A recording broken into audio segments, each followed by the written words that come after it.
कोण काय सांगतो, कोण काय दिशाभूल करतोय, बुद्धिभेद करतोय, ते विरोधकांचं काम आहे. ते त्यांनी केलंच पाहिजे, कारण विकासाचा त्यांचा कधी संबंध आलाच नाही. कधी तुमच्या अडीअडचणीमध्ये तुमच्या गावाला ते कधी फिरकले नाही. निवडणुका लागल्याबरोबर जसं जत्रेमध्ये सगळे येतात, कुणी देवाला येतं, कुणी बाकीच्या कामाला येतं.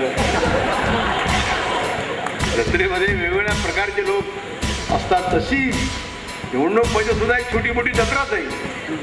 आता किती उमेदवारांनी अर्ज भरावेत महाराष्ट्रामध्ये? 6,000च्या वर. म्हणजे ग्रामपंचायतीवर एवढे अर्ज येणार नाही. पूर्वीच्या काळामध्ये विधानसभेला उभारायचं की नाही उभारायचं याची काळजी आपण घेत होतो. तिकीट मागायचं का मागायचं नाही, अर्ज भरावा का भरू नये. आज ती परिस्थिती राहिलेली नाही. आता कोणी थांबायला तयार नाही आणि म्हणून मोठ्या प्रमाणामध्ये लोक आपले अर्ज भरत राहतात.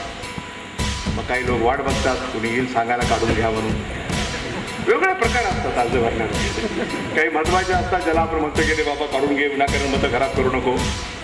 काही लोक वाट बघतात आणि गुपचूप काढून घेतात. कुणी आलंच नाही तर काय करायचं. असे वेगवेगळ्या कारणासाठी काही लोक अर्ज भरत असतात. काहींना वाटतं की आपलं नाव छापून येईल, काहीला वाटतं की उमेदवार म्हणून आपल्याला काहीतरी लोकांपुढे जाता येईल.